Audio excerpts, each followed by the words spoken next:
Hi, and welcome to the Shamrock Quilt Studio. Today we're working on our block for our Block of the Month Fun Novelty Quilt for 2024.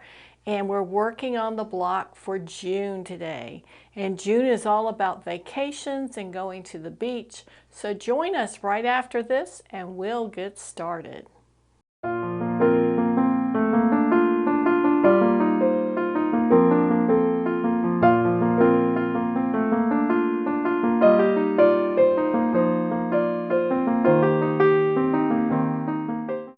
And welcome back to the Shamrock Quilt Studio. Hi, and welcome back. I know you're excited about the summertime. Almost everybody is. And the summertime is a time that a lot of people go to the beach to have a little relaxation and fun after spending all the winter inside. And it's a good opportunity to really let your hair down and have fun.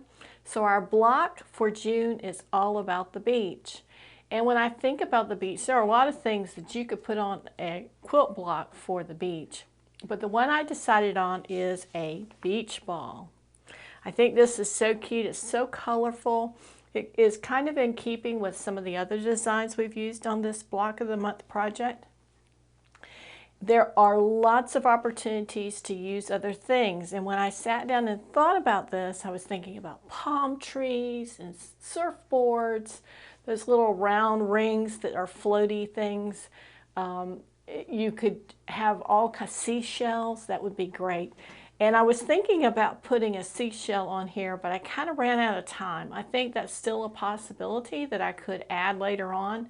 The good thing about this particular project is we're doing the blocks, and we're not going to start assembling the blocks until we get all 12 done. So there's always an opportunity. If you want to add something to these blocks, you can do that. And as we get further along in here, we're going to see different techniques and different ways that you can do that. So you might be that you learn something or you get an idea about something you want to add to your block, and you could do that at any time. So let's get started. What I did was I found a PDF image of a beach ball on the internet. It was just a drawing, and I just printed that out and sized it to the right size. And for mine, I have two rulers here. There it is. It's hiding from me. This one is about 5 inches in diameter. And I am going to be sharing a PDF of this sheet through email, and if you'll just email me at shamrockquiltstudios@gmail.com, I'll be sending that out. And typically I send it out from the time we release this video until about the middle of the month is for. So this will be available until the middle, the 15th of June. And it's just some sketches that I use to put this together.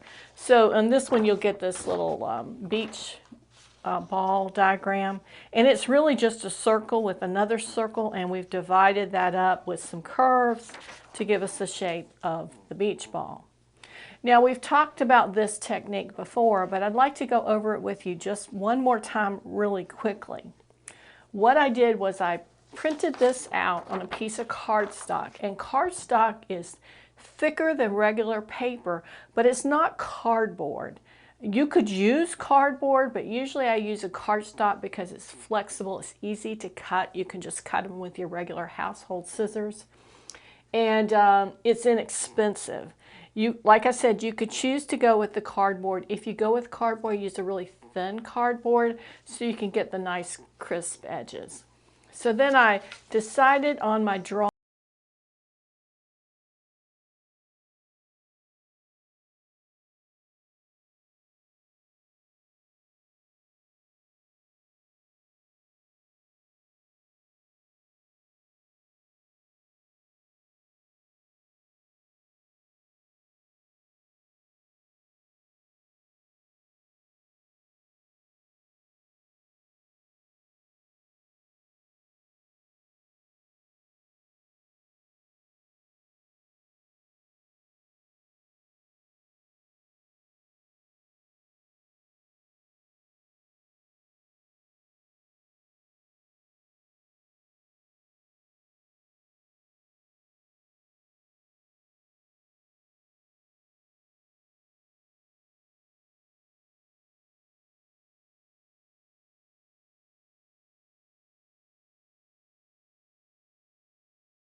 And I'm just going to leave the papers in there for just a few more minutes.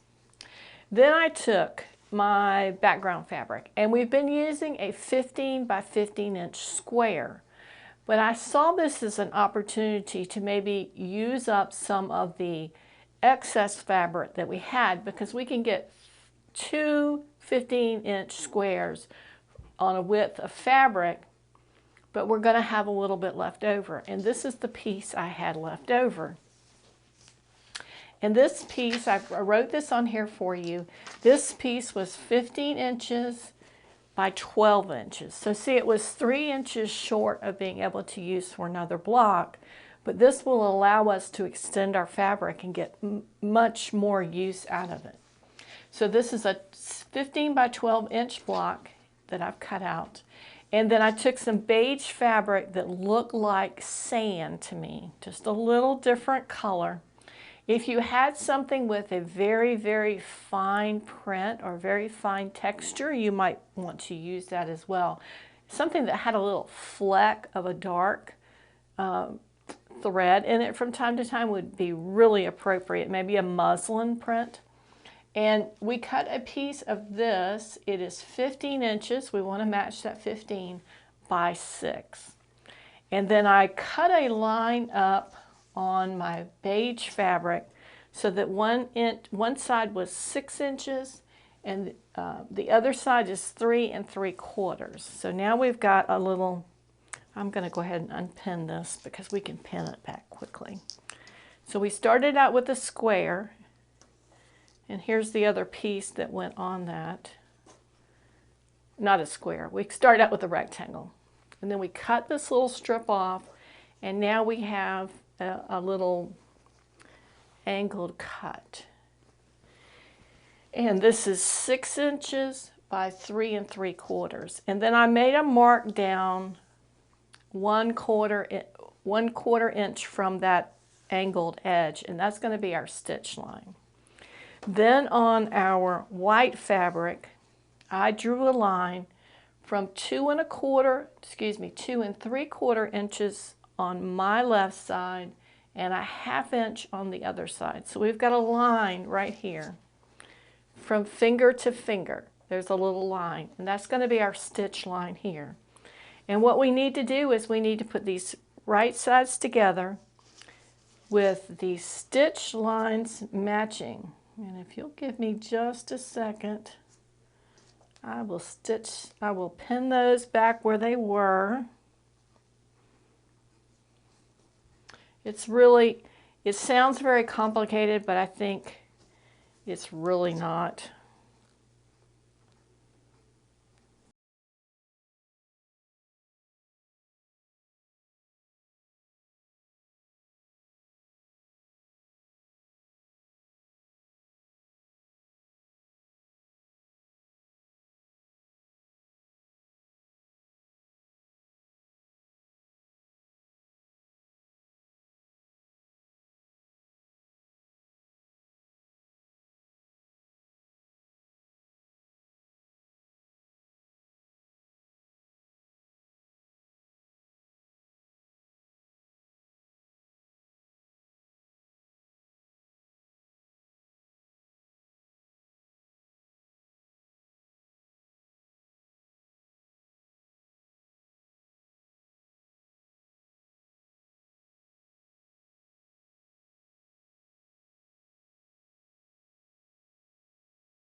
Okay, I'm back. I got this pressed. I wanted to give you a couple of hints on things because there was something that I noticed after the fact.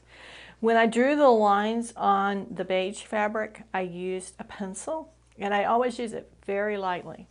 But I did not accurately hit that seam line right on the pencil line. So on the beige fabric, I've got a little faint pencil line just maybe a 1/16 inch away from the seam line. Easy to fix. I use a white artist eraser, and there's a seam line right here, so you're not going to stretch your fabric out of square. So we're just going to run that by and erase it.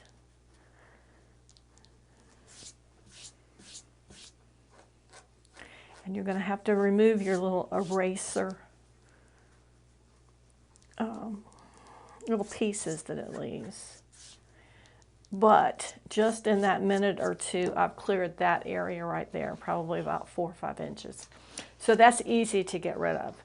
Then the other thing is I had also marked on here when I was trying to figure out where I wanted that seam line to go, a line with my blue disappearing marker. And that we can take off with just a little damp rag. We'll just blot that and then let it dry, and if it comes back, blot it again. It might take 3 times. If you threw it in the washing machine with a little bit of detergent, it would take it out just like that. But we don't want to do that, so we'll just blot it to get rid of. And then that is really all you need to do for this. Let me grab my big square. Oh, don't drop it.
Here's all of our little pieces out of our block if you wanted to do another one.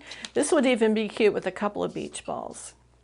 You've got that. You could use it again. This is the cardstock, and you can hear how thick that is. It's not, it's bendable, it's creasable, but it's not a piece of paper. Okay, it's a simple block. You could choose to put another strip in here, a little wedge maybe to represent the ocean if you wanted to. So many options you have. You could even even if you did this and decided you wanted to add the ocean, you could applique a piece of blue right here somewhere between the beige and the white to be the ocean. I don't know if I have a piece of really pale blue, but that would be pretty too. It can get as detailed as you really like it to, but we're going to keep it simple right now. And if I choose to go back and add to this, I'll be sure to add a little addendum video later on in the playlist so you can see it. But that's going to be our beach ball for June. Very simple. I think it shows what we're wanting to show. And like I said, if we wanted to come back later and add something else, we could. Thanks for joining me today. Remember, if you want to get the little sketches for the beach ball and the measurements for the cuts on the beige fabric, just drop me an email. As always, I appreciate your time. Be sure to give us a thumbs up if you like this video. And if you have not already, please consider becoming a subscriber to the channel. We thank you, and I hope you have a great week. See you next time.